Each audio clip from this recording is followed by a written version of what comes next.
Good morning dear students. आज हम बात करेंगे अपने fundamental of crop physiology course के सेकंड लेक्चर की, जिसमें हम लोगों ने फर्स्ट लेक्चर में देखा था हिस्ट्री के बारे में और डिफिनीसन देखी थी कि होता क्या है क्रॉप फिजियोलॉजी। आज हम बात करेंगे कि एम क्या होता है क्रॉप फिजियोलॉजी का स्टडी का, हम क्यों अध्ययन करते हैं क्रॉप फिजियोलॉजी का। तो देखते हैं हम लोग, जैसा कि दिया हुआ है आपकी स्क्रीन पे कि सस्य कृषित कार्यकी का अध्ययन। सस्य कृषित कार्यकी means crop physiology. Crop physiology का अध्ययन करने का मुख्य उद्देश्य होता है कि हम पौधे के जीवन काल को, उसकी प्रत्येक एक्टिविटी को, उसकी सारी जैविक क्रियाओं को भली भांति प्रकार से समझ सकें कि वो किस प्रकार से कार्य करती हैं।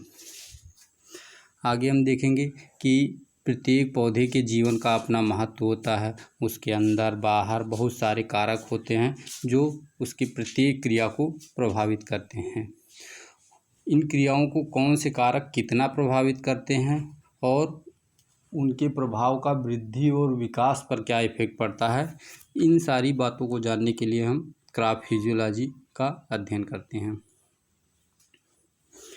पौधे वायुमंडल से क्या ग्रहण करते हैं, किस लिए ग्रहण करते हैं, फिर जो पदार्थ वो ग्रहण करते हैं वायुमंडल से उसका होता क्या है।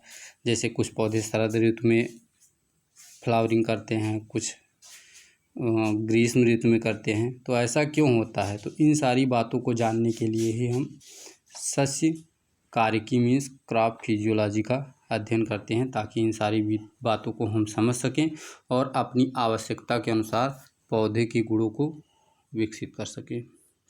ये तो हो गए उद्देश्य की बात। अब हम देखते हैं कि इसका स्कोप कहाँ पर है, सस्य कार्यकी का क्षेत्र कितना विस्तृत है और क्या क्या संभावनाएं हैं, इसकी चर्चा करेंगे। तो जैसा कि हम जानते हैं कि दिया हुआ है, मनुष्य जन्म से ही अपनी आवश्यकताओं की पूर्ति के लिए पौधों पर आश्रित रहा है।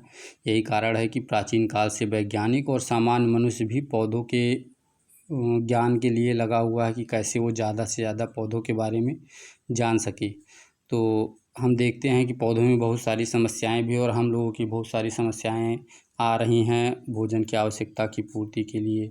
जनसंख्या बढ़ रही है, प्रदूषण बढ़ रहा है, वातावरणीय गैसों में असंतुलन हो रहा है, जीव जंतु और पेड़ पौधों में अनेक रोग आ रहे हैं। तो इन सारी समस्याओं के समाधान के लिए क्रॉप फिजियोलॉजी का स्कोप बढ़ जाता है। जब हम इसके प्लांट्स की एक्टिविटी को अच्छे से समझ पाएंगे तभी हम उसका निदान कर पाएंगे। उत्पादक कार्यकी का जब हमको सही ज्ञान होगा तभी जो है हम पौधों की समस्याओं को समझ सकेंगे और उनको जो है अपने अनुसार कंट्रोल कर सकेंगे, उनकी वृद्धि और विकास को जब चाहेंगे तब उगा सकेंगे। आप देख भी सकते हैं बहुत सारे पौधे हैं जो हम लोग पूरे वर्ष उगा रहे हैं, उनमें पूरे वर्ष पुष्पन होता है, पूरे वर्ष फ्रूटिंग होती है और बिना मृदा के भी पौधे उगा रहे हैं। तो ये सब कैसे संभव हुआ, क्रॉप फिजियोलॉजी के विस्तृत अध्ययन से। आगे देखते हैं। नेक्स्ट दिया है, वनस्पति कार्यकी का क्षेत्र न केवल पौधों की वृद्धि और विकास को इच्छा अनुसार नियंत्रित करना है, बल्कि इसके साथ साथ बीजों, फलों और सब्जियों को लंबे समय तक संरक्षित करने में भी सहायक है। क्या सहायक है, क्रॉप फिजियोलॉजी का अध्ययन। अगर हम पौधे की प्रत्येक एक्टिविटी को जान जाएंगे तो हम बीजों को लंबे समय तक संरक्षित रख सकते हैं, फलों को, सब्जियों को। आगे दिया है, इन वस्तुओं को अधिक समय तक सुरक्षित रखने के लिए श्वसन दर को अति मंद रखना पड़ता है। तो श्वसन दर को कैसे हम मंद करेंगे, तो निम्न ताप पर जब हम स्टोर कर देते हैं लो टेम्परेचर पर अपने फूड्स को, तो उसका श्वसन दर जो है वो कम हो जाता है, जिससे जो है वो अधिक समय तक सुरक्षित रहते हैं। आपने देखा भी होगा कि शीत गृह जो होते हैं, कोल्ड स्टोरेज, वहाँ पर सब्जियों को सुरक्षित रखते हैं। क्यों, क्योंकि कोल्ड स्टोरेज में उनका श्वसन दर कम होता है और जब श्वसन दर कम होगा तो वो लंबे समय तक संरक्षित रहेंगी। नेक्स्ट है, निम्न ताप के अतिरिक्त श्वसन दर तो हम करते ही करते हैं, इसके साथ साथ लंबे समय तक सुरक्षित रखने के लिए भंडार गृहों में बीजों को भी रखते हैं। कैसे, मॉइस्चर कम करके। अगर बीजों में हम मॉइस्चर कम कर देते हैं एक सेफ लेवल पे, जिसको हम बोलते हैं सुरक्षित भंडार नमी मात्रा, सेफ स्टोरेज मॉइस्चर कंटेंट। जैसे कि हम फूड ग्रेन्स की बात करेंगे, जब हम अपने खाद्य पदार्थों को भंडार गृह में रखते हैं तब करते क्या हैं, उनमें अनाजों को 12 से 13% के आसपास नमी रखते हैं, तब वो बेकार नहीं होता है, लंबे समय तक सुरक्षित रहता है। तो ये सब कैसे संभव हुआ, क्रॉप फिजियोलॉजी के अध्ययन से संभव हुआ। अब हम बात करेंगे पादप कार्यकी के इतिहास की, जो हमारी क्रॉप फिजियोलॉजी या प्लांट फिजियोलॉजी है, अभी तक इसमें क्या क्या कार्य हुआ है। तो जो प्लांट फिजियोलॉजी है, इसका जो सबसे पहले प्रयोग बेल्जियम के साइंटिस्ट थे अल्केमिस्ट वान हेल्मॉट, इन्होंने सबसे पहले इसका प्रयोग किया और पता लगाया कि पौधों में जो पौधे के शरीर का भार है वो क्यों बढ़ता है। तो इन्होंने गमलों में पौधे लगा कर देखा कि जो हम वाटर वगैरह देते हैं उसी से पौधे का भार बढ़ता है। तो इन्होंने ये निष्कर्ष निकाला कि जो है पानी से पौधे का भार बढ़ रहा है, लेकिन ये नहीं जान पाए थे कि वो पौधा जो है वाटर के अलावा भी बहुत सारे तत्व लेता है, एनवायरनमेंट से हवा भी लेता है वगैरह वगैरह। तो उसके लिए आगे बहुत सारे साइंटिस्ट आए, उन्होंने पता लगाया। हम देखते हैं आगे दिया है परासरण दाब की विधि को सबसे पहले जो है RJH डुट्रोचेक ने 1827 में प्रदर्शित किया। इसके अलावा हैं लैब्रेंस्की साइंटिस्ट, इन्होंने 1870 में पौधों में परासरण दाब ऑस्मोटिक प्रेशर जो है नापने के लिए साधारण ऑस्मोमीटर विकसित किया। तो परासरण दाब जो होता है ऑस्मोटिक प्रेशर हम किससे मेजर करते हैं? ऑस्मोमीटर से। किसने डिस्कवर किया था? आप देख सकते हैं। नेक्स्ट है डोडार्ट, इन्होंने पौधे के तने व जड़ में अलग अलग जो है बेंडिंग मानते हैं। आगे नेक्स्ट दिया है TA नाइट, 1806 ने प्रदर्शित किया कि ये सभी बेंडिंग बढ़ने वाले पौधों, बेंडिंग मतलब झुकाव, पौधों में गुरुत्वाकर्षण खिंचाव के कारण होता है। इसको गुरुत्वीय गति भी कहते हैं।